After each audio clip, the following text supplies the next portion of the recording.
Chérie, tu sais quoi? Ouais, bébé. Une vie sans toi ne vaut pas la peine d'être vécue. Waouh. Tu es l'artisan de mon bonheur. Je t'aime. Tu es la mer que je m'irai naviguer tous les jours de ma vie. Cosmétique. Et sache... Allô? Allô, chérie? Allô?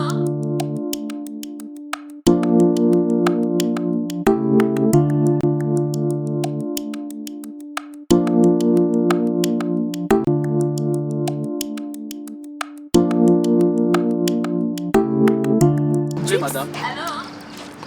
S'il vous plaît. Tu es très belle, madame. Merci. Réponds ta femme au téléphone. Non, madame. Ce n'est pas ma femme. C'est ma sœur. Ah bon? C'est pas la peine d'être infidèle. Si tu veux que ta femme devienne comme moi, un seul secret. Dulcie Cosmétique. Dulcie quoi? Dulcie Cosmétique. Dulcie Cosmétique, leader de produits 100% naturels. Dulcie crème pour le visage, enrichi au collagène. Pour l'utiliser, il faut appliquer toute la gamme. C'est laver avec le gel de douche et le savon. Après le bain, appliquez la crème dans le corps et surtout dans les parties affectées. Dulcie crème pour le visage, enrichi au collagène. Anti-âge, améliore l'élasticité de la peau, lutte contre le ride et autres effets du vieillissement. Voici les résultats après 2 semaines.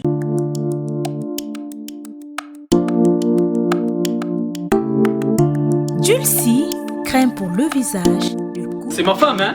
Je sais que c'est ta femme. Donc, maman là-bas. Monsieur. Oui.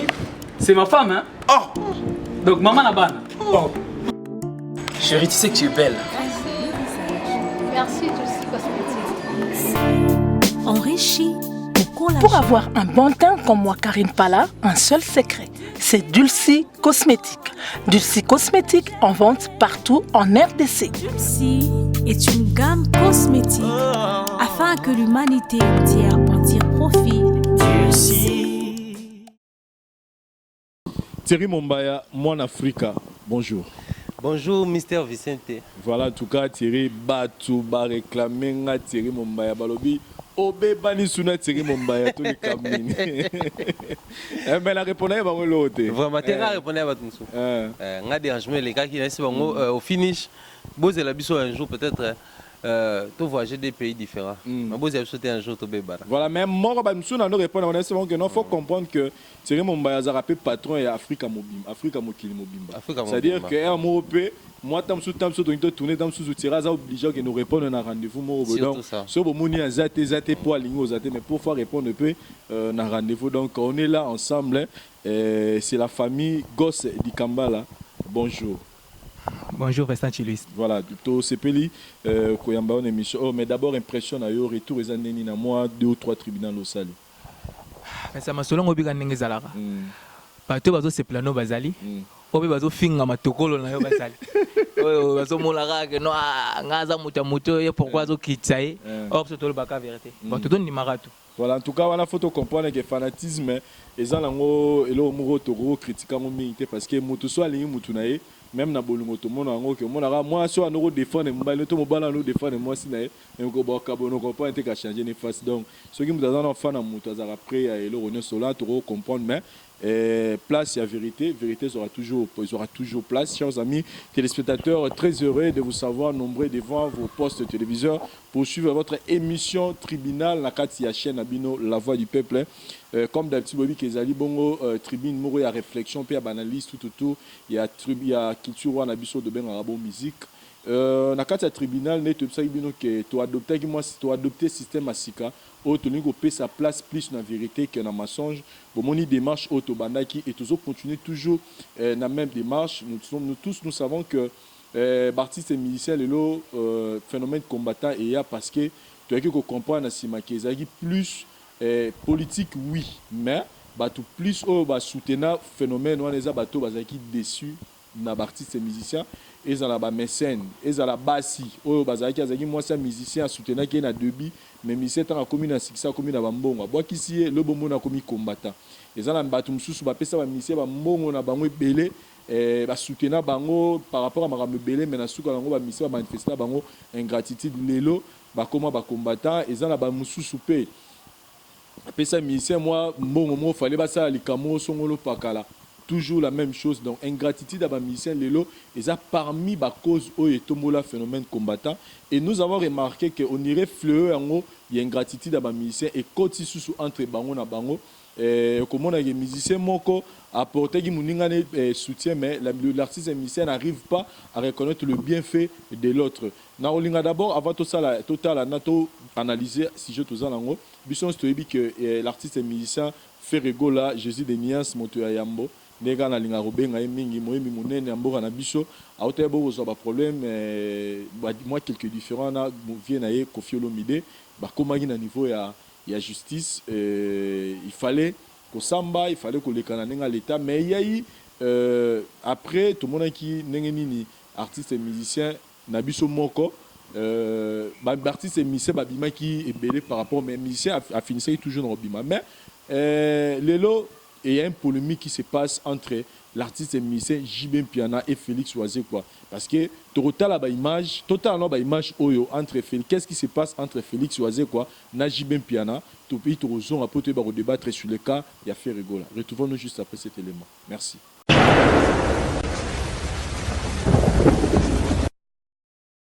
Mais quand tu sais bien nandenge kaka uta ko soutenir frère a autre chose problème na grand frère na bino à musique mukolo makambo lobami ba potani ba comité na justice par kaka ya faire ego la tong yo soutenir ba lobi ah oui papa Charinda confirmé pa que kana yango wana ya zo soutenir mais après ko soutenir faire ego la au peut ça conseil peut wana quand même oyebai que faire aza qui arrêter tout ça au soutenir yo azale kino aza collègue nos frères na yo mais après ko soutenir conseil au peut ça yo ngeba soutenir na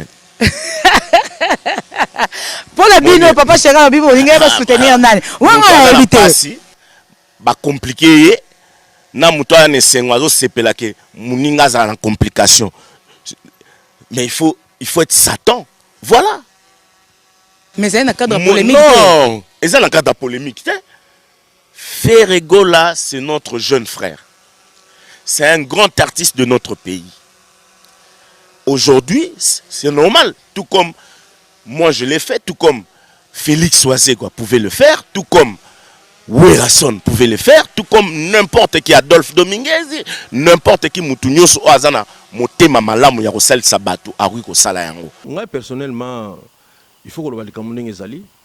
Donc j'ai fait ce qu'il fallait faire. Tant que n'a pas de problème. Je suis la salle qui parce que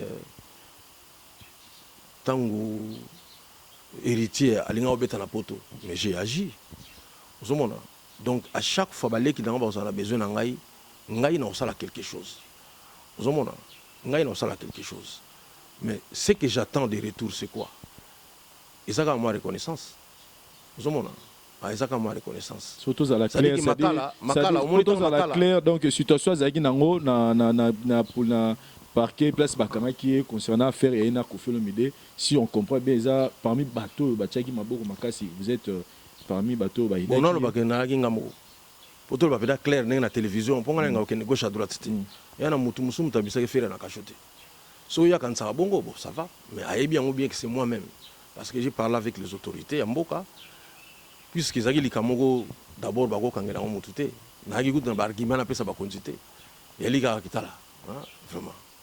Donc je l'ai fait tout seul. Je l'ai fait tout seul. Alors, ce que ça a moi qui ne peut pas faire que ngape na bimisa kiyo. Ça va, c'est là comme ça mon koloba kanga yo moko mutango, tota sona mta bimisa. Mais après c'est-à-dire tant qui c'est comme si que moi une gratitude mo boye. Non, ça non gratitude. Non, ça une gratitude, il faut moni faire c'est un grand artiste en Boga na biso que j'aime beaucoup, que j'écoute souvent. Donc mais dans le banding nini omoni il faut suivre ezalaka na likambo esalami vous comprenez il faut suivre ezalaka suivre ezali que parce que au permettre ngana s'étendre mingi na sujet wana te mais ana bato mosusu bazolingande to bake ko faire croire faire que non ngamu na salaki boye te okosa ye ngana zolo bango na télévision vous comprenez na lo bango na télévision ami konzi basola na français muto azo bano nenga na bi français walo bano ke ote moi j'ai fait ceci oyebi français parce que bakonzi basola kaka na français et puis mingi na SMS oyebi ne ba comment sans faute muto ko ma livre quand même atabino mo so tali bien muto ko komela na bakonzi bezana ni c'est pas un problème. Polémique eza wapi place wana. Na sali teke yo na zu par ya mutu na sali bon non. Ngai na Nathalie moninga za na embrouillement. S'il faut l'aider, il faut l'aider. Mais connaissons l'histoire, connaissons l'affaire. Peut-être que le Bakiwano et Baki conseil, il peut décaper papa chéri. Parce que toi, on a besoin de l'élo, artistes et musiciens, bannir, babilo, rognos, toi. Ça sert à rien, papa chéri. Non, Nana Bodouga. Tous à la injusteté.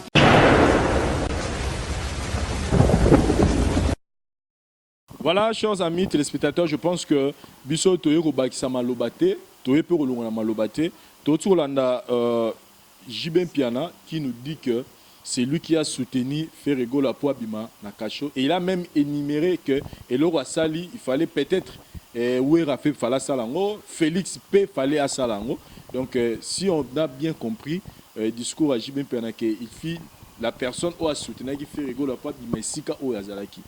Et de l'autre côté, Tomoni Félix Oazé qui nous dit que Yé Moutou Abimisa Ferrego la Nesikawana parce qu'il fallait que soit na Bakonzi. Bakonzi va solo en français et puis na SMS. Ce qu'il faut comme en français on a n'engeni pas solo là. Donc on comprend que Félix Oazé n'était pas content. Il y a au moment que Jibin Piana passé à la télé pour dire que Yé Moutou Abimisa a soutenu Ferrego la poids bima place à Zalaki alors que Yé Moutou a Salaki et encore encore sur autre question en profondeur que même Ferrego lui-même a reconnu, il n'a reconnu que Jibin Piana par rapport à soutien à la place où Yazalaki. Thierry Mombaya, Mon Africa, première réaction d'abord entre les deux vidéos au Lobani. Déjà entre les deux vidéos, merci, je crois. Si je dis vrai qui dit faux. Si je suis sensible, déjà dire vrai, dire faux, je vais m'abstenir pour nos quotas, na bien au Lobana, na Lobafo, na Lobafo, mais je vais plutôt réfléchir sur qui est à la base Yaroubimi sa vérité. Parce que déjà à la base, si vous voyez depuis un certain temps, tout le monde a Jibin Piana, tout autour, tout le monde a Ferregola, tout le monde a Héritier Watanabe et tant d'autres musiciens, jeunes, tout le bon bazar, tout autour à Papa Chéri. Donc on comprend, bon Papa Chéri face à la dévotion, on a Ferregola soit s'est retrouvé dans la situation où il y a bien été. Depuis un certain temps, Papa Chéri qui reconnaît ouvertement œuvre na bango, savoir-faire na bango. Donc déjà, naturellement, c'est normal que ceux qui Ferregola se retrouvent dans la situation pendant que Papa Chéri le courant passe à assister. Mais on voit de l'autre côté Félix Oazé, chrétien de son état. S'il ne faut pas dire chrétien, mais joviste, il y a déjà combien de monsieur Sami, il faut qu'on se terre sur ça, il faut le bord à gauche et puis à droite et badante. Mais ceux qui sont comme un niveau à Obimisa Bola publiquement, ni nourrir, ils ont irreconnaissance, il y a fait Ferregola. Pourquoi Ferregola doit être irreconnaissant envers Félix Oazé, qu'il peut être reconnaissant envers Papa Chéri? C'est à ce niveau-là qu'on déplace pour problème et Vandi Angwana. Alors si on essaie de réfléchir, déjà généralement Félix Oazé quoi, aza parmi bateau neto ebel ba mission na biso en tout cas muta voler muninga face à azate alobaka babola muna bande monter. Il est catégorique dans son comportement genre solo orchestre na yé soko kutana OK place moko be pas nozonga souste. Il a toujours été comme ça, il reste comme ça. Atara moi na mo ba rigueur na yé mais voir Félix Oazé quoi passer dans les médias dire que il y a ça là acte moko boye bato zo prétendre ba ça là déjà ils sont empêchés dans moi français dans moi néo parce qu'il y a une diplomatie il faut qu'on ça là pour atteindre bato là. Moi je vais aller plus loin pour réfléchir et des côtés à Félix Oazé quoi et des côtés à Papa Chéri pour atterrir dans ma Ferrego là.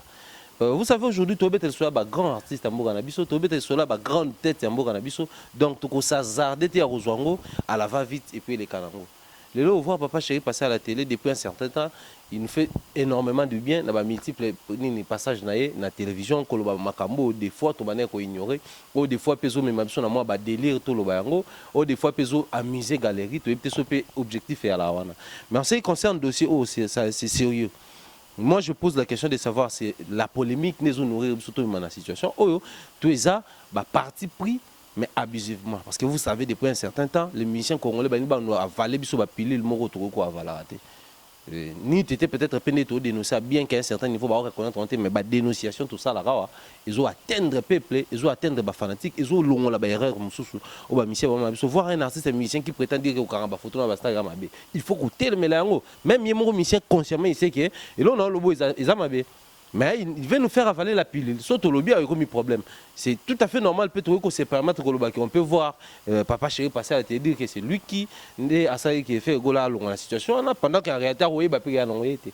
Donc tout est possible aujourd'hui avec nos musiciens. Quoi de plus normal, tout analyser, tout réfléchir. Alors si tu as pas polémique, voir déjà qu'il a fait la Papa Chéri, les courants passent surtout une invitation à 50e anniversaire, la reconnaissance de les médias, donc dire que c'est lui qui a fait que l'artiste fait ne se retrouve plus qu'à se retrouver sous une situation ça te remettre en cause. Parce que si Félix Oisé, qui ne dit pas souvent des choses genre position, on n'a jamais vu Félix Oisé quand il a TV comme moi et Bimi, on n'a jamais vu ça. Par contre, il y a grande tête, il y a icône, il y a star, il y a sala Congo. Donc moi je ne vais pas prendre la position il y a côté la Félix Oisé côté le mais je vais par contre côté là n'a Papa Chéri na Félix Oisé condamné ouvertement Moutou Azaki a accusé une situation là. Parce que la seule personne qui peut nous dire la vraie version, c'est Ferrego là, ou son entourage. Quand il y a eu l'entourage de Ferrego là qui pouvait passer à la télé pour dire qu'il va triquer G, quand il y a eu l'entourage de Ferrego là qui pouvait passer à la télé pour dire que vieux Cocodia Nzombo, tout ça, il pouvait aussi dire un mot de reconnaissance, genre que ah merci en tout cas. Na mission tout congolais va soutenir mais grand merci ton mention spéciale n'a Papa Chéri pour il a pesé de son poids pour faire goal à longue situation soit grand merci ton mention spéciale na l'artiste Félix Oisé nda saliguer les Canaboué mais ils ont fait passer la situation boye connaissant ba musique na biso des alanango ba luka ko ba récupération parce que les congolais nous sommes forts en matière de récupération Jomo ba na ko na libuluba na quartier ba bimisi yonde na caméra no bisonne ba tout bimisa qui pendant qu'ils ont bateau ba sala qui en vrai. Donc, moi je vais dire, soit à Papa Chéri, soit à Félix Oisé, bah pousser faire la sa vérité. Mais ce qu'il y a, un PCC qui nous aide à comprendre. Parce que le lobby, vous savez, on a toujours dit, mais enfin, on a découvert que c'est l'un de nos musiciens. Donc, entre Papa Chéri et Félix Oisé, quand on a qui fait là, à Longwa, la situation. Donc, Zouzi Basali Moussala, mais on a pas solo là qui, moi, canal.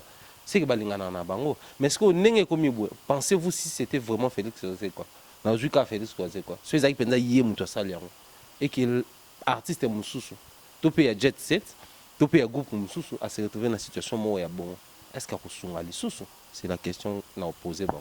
Voilà Gosse du Kambala personnellement pour nayo ni négoro pousser ceux qui Félix Oisé parce que Félix Oisé a confirmé na télévision binga ngoko ma gauche droite ngamutu na ida qui fait rigolo la poids bimesi ko azaki musicien moroté à part nga maintenant qu'est-ce qui peut pousser le lot faire rigolo après ça éloge wana na JB Piana et JB Piana aussi qui confirme alors que eza bon teloni ne go pousser bon ezani pour ndenge marché nani Thierry Momba autour le ba pour na ba polémique kaka pour monique bon comme on voit bazala bon on a polémique na Oisé quoi bon na so na lobby ngo ezana on impact c'était fona pesa ngo honneur na JB comme que l'autre sangane tout ça ni mo bloc mo boye que JB zo reconnaître plus biso na maramo on a pesa honneur ngo na JB alors que Oisé comme ta sala qui pour na yo ko ça ni ne ko sala que faire comme na position on a qui a repesa honneur wana na Oisé quoi ta préférer pesa ngo JB alors que Oisé comme nous confirme que ça yende mutu abimisa qui fait rigoler chose que na limité Oisé on la télévision pas ko ça bato. Merci Vincent pour la question. Ouais, vous avez raison. Au moni question quand des tireurs tu colo basiko mutu aza mieux placé il y a qu'on répondre biso na question et ça pendant de faire. C'est une réflexion non, je m'explique. Oui, je m'explique. Au moni lelo faire une limite kaza promener wazeko. Ça ça promener wazeko. Je pense pas. Le problème est déjà ceux dans l'animal le Oisé quoi. Le problème est déjà manque de reconnaissance ingratitude. Si wana Oisé quoi déclaré. Vous voyez? Wana Oisé quoi déclaré par rapport il y a ingratitude à faire. Vous comprenez? Mais relation est déjà na faire ça qui n'a problème tu. Vous comprenez? Je sais pas maintenant peut-être pour nga ina remoneza poto que de moulaité. Na ko mona neteza par rapport il y a ba conflit là il y a ba ouera ba JB donc il a préféré kobimisa peut-être JB pour na kisa la moi moloko moko mo mutema pasi pa baninga tu vois et par rapport JB nandimi pété pour naza pena a combien pena nyonso na mombayati parce que nandimi pété que JB aza mutalibo ma pété wa ko bima na TV tala JB abimi la TV Paul lobaki non ngai ne pena mutu na salaki waze kwa pe ocho misa livre donc aza mutu atanga waze kwa sa kande territoire loba aza mutu oyo azaka na petit dako lobaka te donc ce que loba donc aza ba preuve waza que so ba bina lelo gino waze comme mozo loba preuve za obimisa on se comprend donc quelque part base makambo nyonso ezaka faire emo on se comprend donc faire azaka tisiko na besprit wana ya ba polémique wana obso toto déplorer chaque jour donc a bombi mutu moko po bike so na bimisi waze quoi impact za nango te mais tika na bimisa jibe on se comprend po bato wana mususu et soit bon donc c'est un peu ça. Voilà, c'est un peu ça. Donc, selon Goss, ndenge na otu loba donc evani non kaka na ba polémique le ça là que papa fait rabimisa papa chéri metiri mombaya déjà dans tout ça et là on nini démarche nini yo proposer na ngambo il y a faire parce que on doit se le dire que Foazé quoi est mécontent parce que to yebite nino et lobama ki nino et salamaki pour faire rigola bima et si quoi azalaki et na message na quelque part au moins c'est comme si que ezaki na makamsu fallait ba solo la lisusu na faire parce que dans la zone qui tant autour na que nini après non mais on dirait après même ko bima na wana suivi mo ezalaki te na ngamba faire rigola pour na Félix Oiseau quoi mais pour na yo quelle démarche nini oyo faire rigola pour ça là to en général esprit nini ba musicien na biso il faut ba comment nango par rapport à Italie ba reconnaissance ba gratitude na ba ba ça bon malam en général je pas seulement à faire mais en général ba musicien na biso parce que on déplore c'est là ba te beleza ba musicien ba un grâce au côté na ba tout oyo ba basunga ba musicien en général ba pesa la langage ah mion ba mi ah nga ba musicien ba za bengra ba musicien ba bengra mais siko netika o ozomona ke e koti siko na bango moko elongo na ba mécène elongo na baso basunga bango elongo na bandeko ba ida bango e koti siko na bango musicien mais quel esprit le ba musicien so ba rose dans na Italie reconnaissance na bat o bazo apporter bango aide na situation mo bazo kutana nango. Merci Vincent Chirus. Moi je crois loko déjà c'est le départ qui est mauvais. Tu vivras surtout dans le monde de la musique. Aujourd'hui, tu dois lutter contre les antivaleurs qui priment ou qui battent les pleins dans milliers de musiciens. Mais dans les 12, dans les CC, la cuisine interne, on a vu que les sous d'actualité, je vais revenir sur ces dossiers pour dire comment. Combien de fois tout le monde a musicien à l'on pas moto? Mais au moins, c'est la seule personne qui passait à la télé, disons, des choses pas possibles et pas croyables à l'endroit, il y a même Moutouana, mais au début, pour nous, c'était une folie. Tant qu'on on s'est posé des questions. Ah, après, c'est tout ça, fan. Mais après, on a vu ça quand il papa chez ton bakabone à un moment donné, ningi ça fort. Jeton, mais à un moment donné, on a vu Blaise Elema. Azaki kota papa chéri, ningi ça à un moment donné, à mais après, on a compris que la personne n'est pas vraiment dans sa peau soit donc en tout cas on faut tout ça polémique moi juste pour la donc na baninga ba cuisine interne ba msusu to ebi peke ouvertement ba solarate ba solo là donc faire go la pouvoir aussi appeler Félix Oiseau quoi a vie talande za boyo mo ko terrain les amis mikolo donc ndabwe ngana bina na ba ninga yo vie na biso merci pour na mambuto salim mais donc non mon panda papa chéri pour talara to vivre pe na moi wana on est ça la actualité na biso pour il faut qu'on se le dise la minute na actualité mourir entouré qui fait go là papa chéri moi elle est kabagé à créer groupe wana qui bas ensemble en dehors de cela l'album est bimi bon ils aki nango peleki nango à la va vite ba concert beso betama sans événement banine tout ça donc c'était vraiment une occasion où fallait pas se saisir nango donc il pouvait expliquer à son vieux au moment que c'est le départ des Amabé. Si aujourd'hui Félix Oiseau monte au créneau pour déplorer les comportements, tout manque à reconnaissance, soit une ingratitude, c'est parce que la base des Amabé, parce que Félix Oiseau n'est pas un musicien. Il y a des arras sur une polémique à signaler. À signaler, donc pour moi je me dis, ils ont aligné cause à la reconnaissance. En tout cas, qu'on dise les choses telles qu'elles allient. Ils ont manqué de reconnaissance parce qu'on a vu ça. Moi, je me rappelle, il y a un artiste, un musicien, avant qu'on vive vraiment si moi sur la bakabouana à balanina mécène moko. Mais ils ont mis moi dans le mariage et pose un problème tel autre point pas bien à tala par rapport à la situation mon chiffre à boza en tout cas beaucoup masquer dans le béton panjouana. Ah ya beta non il y a rien. C'est-à-dire na nenga cuisine interne à solo li mutunaye mutuna comprendre les musique nous fait des photos beta pas bateau payer un sous ba coopérative donc simple causerie et ngaki même abiso na ba analyse union souté na ba réflexion union souté. Moi je vais simplement demander s'il faut proposer à nos artistes moi petite dose de sincérité ça la fait parce que moi le lo polémique on est ba OK nango. Moi le lo musique on est ba OK nango. Et comme ko longola bon humanisme. Bon motos à la société. Moi j'ai toujours dit moi je pouvais bien être un musicien. Même aujourd'hui je peux un jour me transformer en musicien. Mais ça manque humanisme. Il y a un humanisme wana ba ko mana. C'est-à-dire, ça je vois que c'est Vincent Tchelouizi. C'est-à-dire, Vincent Tchelouizi, tout ça, là, Moussa la mort Ndoule. C'est-à-dire, il y a adversaire dans Ndoule, tout le temps, concert Fara. Mais, dans le cas, on a un manque d'humanisme. Dans mon pays, au moins, Vincent Tchelouizi, na sali penko. Pour la ligne, yo ben yang 12, mais oubliant que ça manque à beau moto. Parce qu'on voit ça, bana baza en dehors de la musique, nabino, mambosa les en dehors. Donc, moi, je dis, je demanderais simplement à nos musiciens, au délai à Nyon, sur base à la bateau. Parce que moto pena na habité na niveau ya casier judiciaire wana ndenge toyebele on a mboko ba condamné ne ba leka wana balala mais yo pena ko na casier judiciaire entendre ko na yo artiste il a pesé de son poids c'est le mois 2-3 contacts et puis bimisio wana et après manque de reconnaissance. Pour moi d'ailleurs je trouve ça c'est un danger pour nanine parce que ba musicien so rabata lolendo musicien tout na mboko a danger.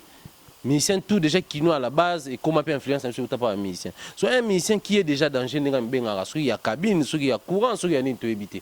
On sous-entend qu'il y a des contacts, il y a des procureurs, il y a des tout boire mais aussi tu vois qu'on est des économes mais bon il y a problème. C'est-à-dire la reconnaissance, attention vous ça touche à point dépôt, il y a des sensibilité. On a toujours dit ça. Ceux qui eza na batu mususu ba boya ko attaquer batu mususu. Je vais prendre un exemple clair. Babi depuis polémique bana osama entre Wenge na quartier latin tout le monde n'a jamais attaqué Kofi directement. Pourquoi? Parce que atika la reconnaissance en vie. Et puis quand Wenge panza na vie oyo apezaka. Yango na tango ezakata so guerre continue ni simba te d'ailleurs bato BCBG baloba on a ba mission to bomba le sou le côté que bango so so na ba guerre ba kota ba guerre na bisote. Guerre envers Kofi. C'est-à-dire que la reconnaissance, moro habike, na rolo banangate tant bien na lo batate, mais na garder position de reconnaissance. Pourquoi ça la ta volonté? Donc pour moi je me dis à nos artistes, bango mo baza ko s'exposer. Aujourd'hui on a ka Bercy Mona qui a en prison, au sous-attaque na ka wana babisa ba kamo normal nga so yana comme ba ka wana ko mela mutu so conduire à tout. Za ba kamo ba mort donc ba étudier kango bien puis mutu ko mais so za wana ba ne on ba mission pe ba ko aider na ba pays. Mais mingi peso ba ça anti balo banina ba mission to yebitanga ko bima pe awa ako balukelanga parce que tant ba ba déjà ba bima ki ya ba grand ngolo ba balukele bo Bercy soit balukele. Donc pour moi je me dis ka auto lo bela oh faut pas arranger, faut pas rétablir mutu na droit na e dans la personne a besoin succès peut na sima ko bima na prison ba ça fait exposer quoi abimisa nga e bomana. Voilà. Gosse, vous pensez pas que Neto Tsoloba awa JB n'a pas d'aller bon matin pour aller dans la télévision à tenir des propos au Nalikambo à Ebike à Salagité. Donc vous pensez pas peut-être que JB peut n'engager à Bengagipe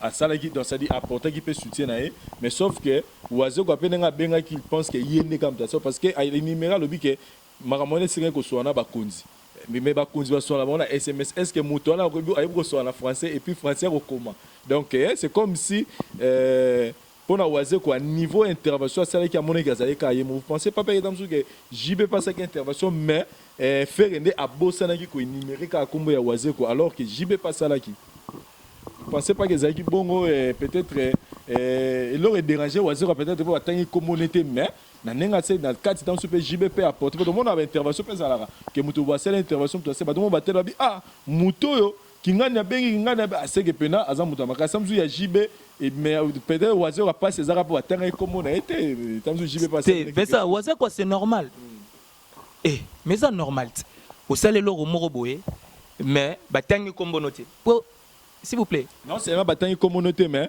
Makambo yo solo là qui en coulisses. Yo mutongo il doit respecter monter. Vincent, non le baboy. Monifere atangi kombo ya waze kwa te nakanai. Atangi nakanai. Ouais. Atangi kombo ya waze kwa te nakanai. Parce que yemo remanze momo lobi muto ya akwesi mbongo peut-être ayi ba place akwesi ngote. Mais bolingo c'est tigalé au comprendre. Ils ont pas donc muto asali au boulamu comment robot ça na kotanga kombo. Oisé quoi total na image non azoloba très bien alobi même que non pendant que solana ba konzi wana ba solana ba on coûte même boité il faut tester est-ce que muto na beaucoup comme Vous comprenez? Ceux qui ne pas osé quoi siko to tunae. Est-ce grave? Vous avez une image et bah bref, à Robimi ça va SMS peut-être ya comment parce que ça a sir dans mon mazolo. Vous comprenez? Il texto va commencer sur en français. Ah ben sur en français pour est-ce que moutona ko bien sans faute. Alors ba qui tout total. Vous comprenez? Donc ceux qui ba tangi comme on n'était pas fait. Les ap canaille. Comprendre donc alingi nega nego tanga komba waze kwa te parce que mon agiso na tanga komba waze kwa et ça na ngolo côté pas ba douana otoyo kana kate wana et ça la rien vous comprenez donc natanga ka komba jibe pour ceux qui ezalaki kanenge masa otoloba ceux qui n'exprime moko boye il y a moi gaz mo quelque part quoi ko benga mutu na tana téléphone non et non waze kwa moni neza boye tala rapport na moi actualité banini na réaction ata pembe mais waze kwa lobika sala yango te ba bengana peut-être une fois na téléphone tango abimi après ba makambo etikalaki na sima oyo mo waze kwa lobika na émission suivi po ezalaka ba makambo etikalaki na sima etikala ko sala ngote waze kwa koma ti même na poto asali testo ke na komi ya kame atikala ko sati do za kanai vous comprenez do za kanai pe na oyo asala na nko abige waze kwa peut-être le waze kwa lobaka na ete et là, on premier humanisme. En tout cas, moi je pense qu'en général, avec les sur les lots musique qui a souffrir, partie ces musiciens, les lots, orchestre, le logo mis affaibli parce que pour te comment passe il y a des musiciens et parmi les causes pour ça que le logo musicien la biso et la musique est comme affaibli orchestre ils ont couru sur ma campagne n'engagé les bosoté pour te quand pour la suite il y a une gratitude il y a musicien le long on a bien dans la combattant sur ça que combattant au monio il y a moi sur aboter un musicien X aboter un musicien X aboter un musicien donc je comprends directement que ba cher joueur ba kana wana et ça dit que le lo abimananzela bibino pena ko musique wana boyo beta on se soit ba oui parce que moni combattant à musicien boy à salagere boy salagere boy musicien oh attends le à celle et tout ça c'est à cause de l'ingratitude donc wa musicien na biso moi humanisme wana erozonga c'est vrai que boza ba star c'est vrai que beaucoup à niveau moro très élevé mais reconnaissance et aux ala bien là je m'adresse à tous nos artistes et musiciens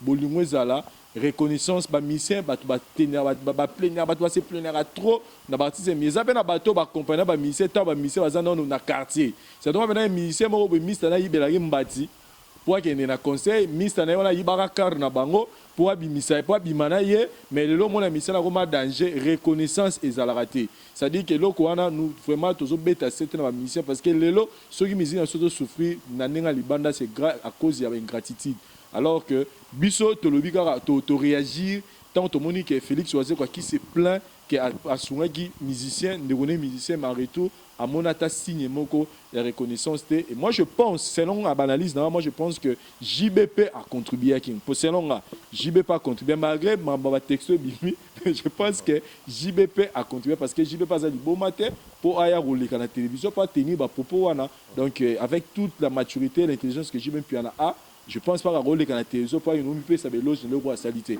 mais chaque intervention ça a un niveau nango c'est-à-dire un niveau ya waze ko ezalaki na niveau pas jibezaki mais torozo na ngambu ya faire rigola que comment qu'on reconnaître moko et qu'on ignorer l'effort ya mususu et oh mususu pas ça likambazo lobake il fallait suivre ça mais on ne sait pas suivre on les alaki nini oh fallait ça là donc esprit wana ya reconnaissance et aux ala bien na partie ces missions na biso déjà bango na bino ba mission bozala nango et boye basiko neni bo solo na bato oyo bo blessa na niveau poto pour que lelo phénomène combattant et tchape na misisa tina suka Thierry Mombaya un mot par rapport à l'actualité la sujet na biso pour que non na minute parce que déjà la vidéo na biso déjà ta un mot pour la mission na biso et telle ingratitude et puis conseil nous peut ça fait rigola et quelques dédicaces kanezala.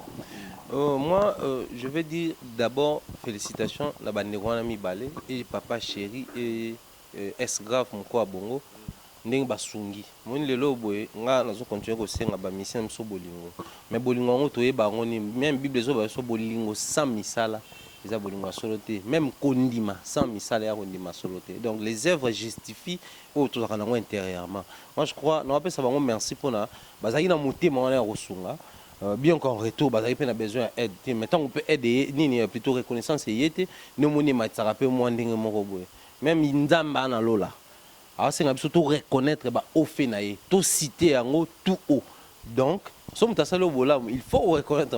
Et puis il faut souligner le moment où Félix Oazé a lancé des défis à JB. Parce que l'unique personne où a soutenu qui fait rigolo pas bima, c'est JB, puis à part Félix, à part Félix Oazé quoi. Parce que Félix a lancé des défis à Moutou na bimisa qui est. C'est là c'est-à-dire que c'est comme si que toujours c'est la paix réponse à JB Piana qui nous prouve aussi que hier Moutabim parce que Félix a lui ngai moko Moutako Sabino te nga. D'autant Félix a se porté Ganga Bongo et Missy Maman JB Lokuta. Alors JB peut se faire prouver biso à travers bateau Bayambaraye que a Robin s'appelle Thierry Mumba, Robin a Muto ya Rolinga a prouvé biso que Félix Oazé quoi aiko ko sabiso pour cas contraire Félix a réclamé qui détourne naï. Voilà. Donc c'est un peu ça moi je crois faire Ego là aussi à un certain niveau où son groupe il faut aider biso et ça biso sous un plaisir parce que par rapport à Makamo P bon oya loba ils ont encore soya reconnaître naï ingo ça peut bien parce que les on a vu papa aida biso na ndenge naï maman aida biso na ndenge naï ya pas aida biso na ndenge naï bango tout ba aida biso tout le monde a beaucoup de TFC na biso na ba TFE surtout ça on a souka tout ça ba reconnaissance na ba dédicace na biso donc qu'on reconnaître comme témoin ça est le côté bateau peut bazaka ayo apesa ki $1000 apesa ki $500 na même album to ka ba kombo na ba nyonso boka ba ndiko na ba musicien mais moi je me pose seulement la question de savoir avant tout kabwana est-ce que after comme na prison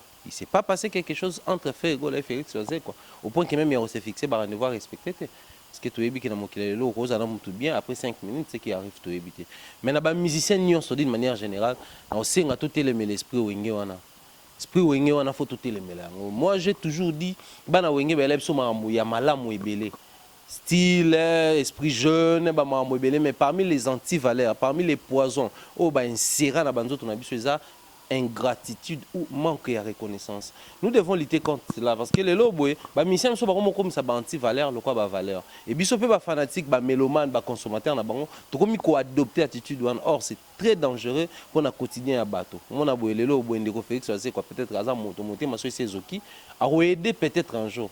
m'a aider peut-être en retard, peut-être en hésitation, peut-être un peu à aider peut-être donc. Moi je crois que c'est un peu ça. Fait Gola doit éclaircir la situation de nos artistes. Sortons de cet esprit où il y a manque de reconnaissance et aussi abisso bien mais na bande tout au peut bazala paiement na bango ba ko kota likambango apo so pe za lango pona ko sunga pona ko ni to bi ko sunga important ba kota. Mais so za pe pona polémique to ke na ka boyo ça la peut bien pour depuis un certain temps Félix c'est quoi ah la pe suna mamba polémique depuis batika ba on a Kofi. Et le quoi pe JB Mikolo je pressens que papa chéri il est vraiment présent et fort dans ces secteurs-là. Baningana no bango de ça peut bisoka bien. Baningana ka Félix Oazé wala JB puis na balobi faut ba ko marate faut ma texto mais na français ils na ba fautité donc ils ont déjà le défi balancé. Défi munene je crois le beso ya le bébé. Mama luka ya batalo tout est comme ba texto. Dans dossier tableau na ba JB na Félix Oazé quoi. Gosse dit comme Thierry Mumba si citer quelques donc salutations et bon retour n'a pas président Adonis Ngambani. Salutations à Chili Kitima depuis les États-Unis. Kelly Charleston. Bisika Tokenda Rosalamo Bafer Butu Prince Tukuzu. Le boss Jacques Sobanouka, bon retour aux États-Unis également. Blaise Wallon, bon retour au Congo. Et donc salutations à Bob Bossé, l'homme selon le cœur de Dieu, mon mentor Jean-Claude Longangé, Maman Rose Falia, l'excellent Longangé, Claudia Longangé également, salutations. Salutations à Sixé Kassongondika depuis la France. Salutations à Dr Marmon Chimanga. Yabiso Yakatine Zalaka Keren Kinkela ma préférée citation également à Serge Lukoki de la part de Keren Kinkela. Pourquoi pas dédicace spéciale à Yolande Vita, maman sociale depuis la France. Merci Vincent Thilouis. Voilà, Gosse, point de vue et puis quelques dédicaces Karanezala. Vincent Ngaï, Naolobaboy. Je pense pas que Oazé quoi lancé des filles pas JB. Pourquoi? Parce que non, je suis pas là. Non, juste malentendu je sais que Félix Oazé Kwaza Mutatangi classe, JBP Aza Mutatangi classe, ils ont juste compression Mouramuké, Mutaza base à Makamwa compression soit Eza nani Ferrego là. Je suis sûr et certain que ceux qui feraient les capots avec l'éclaircir le problème voilà qui me royanango. Nabi la ngambo ya Oazé quoi qui me roya parce que azana posa juste kara que ba reconnaître que yé passé avec loko et puis JB puis na pe na ngambo na yé azaka juste na posa ba tu vas comprendre que yé peut a participé qui na robima ya faire rigola. Maintenant il reste seulement à faire rigola les passer pour dire que non les deux personnes là bango vraiment ba soutenir ki ngai en tout cas bazala ki na ngai ti na ki na prison ti na bimi c'est un peu ça moi qui me roya nango po na bi ke wase ko se bandimi kaka qui me n'habite sérieux na zo kosa mna zolo c'est un peu ça pourquoi pas na remixer Eric Fingi yaza président il y aura Cassité Eric Fingi yaza président il y a étoile les a ensemble ya tout au batanga chic na victoire wana tenir des victoires donc il plein de ta vandisi masolo na bango mikolo donc chaque réunion a au pays là bango ba bière kandenge zalaka de belu nous il y a grave vrai donc na ça ko soma ba bière eza facilité belus ndombe motema ya Martin Tumba ba vandisa masolo na Moscou yoro boya bango yo nani pour ba vandisa na masolo na Moscou Lionel Casso a mon ami qui est partout Jovens donc il y a là na Suisse na Bruxelles na Hollande pozanga azanga potoko ça ceux qui panel voilà merci na bande réunion sobotali émission na biso au tribunal to conclure kaka reconnaissance gratitude na ba musicien nyonso lelo to lobili kaka o to moni donc to moni ba fait eza et ça dit totali ba fait yango ti biso to loba on n'est pas contre ni pour ni contre musicien monenge au message même là ba ba refinga en tout cas merci pour te déjà que et comment lango bo message to loba mala mutelo ba mabe eza ba biso déjà donné ay wala monika longa 25 ça bena ba Kingandi ezana na ke finga Vincent Kingandi na moni Vincent publié ezana finga na tseki mombaya et comme on normal sinon merci na ba de retour to bozara premier porta au finga wana pe et c'est là que ça ke batumo ba hôtel la biso pe bazara batumo ba landela pe biso bazala donc on est reconnaissant vers bino na mafinga na bino merci na Hervé Bang mta filmera film Avatar merci na Thierry Mombaya pour na temps PC biso merci na Gosse et puis merci na Paros de Sœur cameraman assuré pour na suki wa tout le monde prochainement ba différentes choses na biso merci bye.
Éphésiens chapitre 2, 8 à 9 nous dit: car vous êtes sauvés par la grâce, par la foi, et cela ne vient point de vous.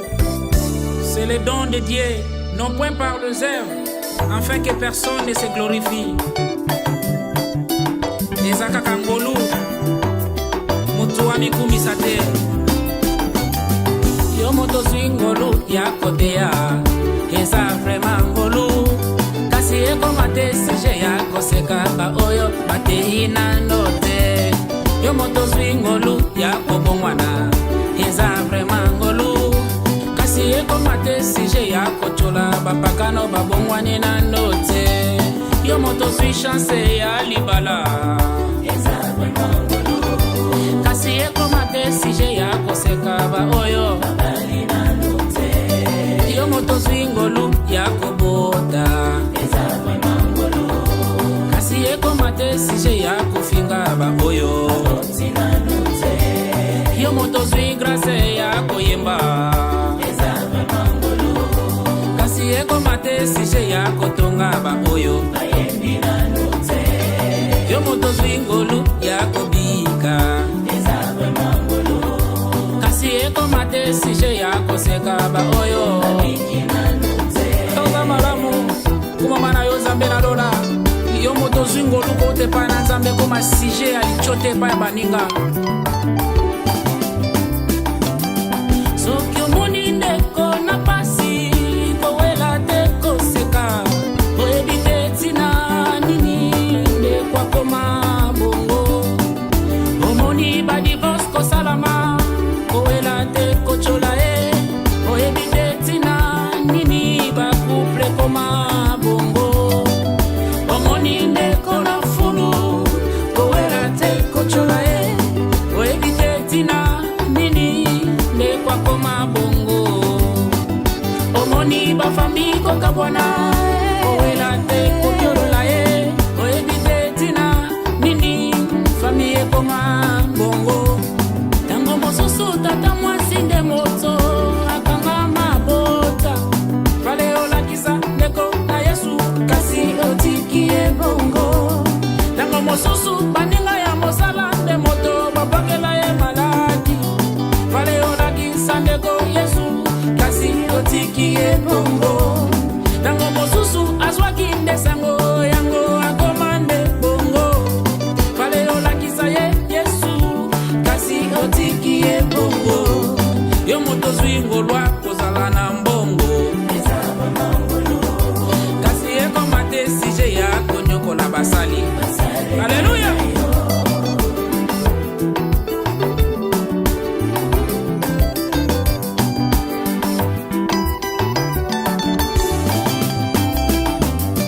Mobutu zwaki ngolwa kozala president tonda kilolendo. Tala ndenge bakunda ye na Maroke avec 4 personnes. Yo moto zwi ngolwa kozala chef. Alléluia. Kasi eko mate sije ya konyokola pepe bapesa kiyo. Yo moto zwi ngolwa kozala opposant ya solo wana. Kasi eko mate sije ya kokosa pepe bapesa kiyo. Yo moto zwi chance kozala na armée, kasi eko mate sije ya konyokola pepe bapesa kiyo.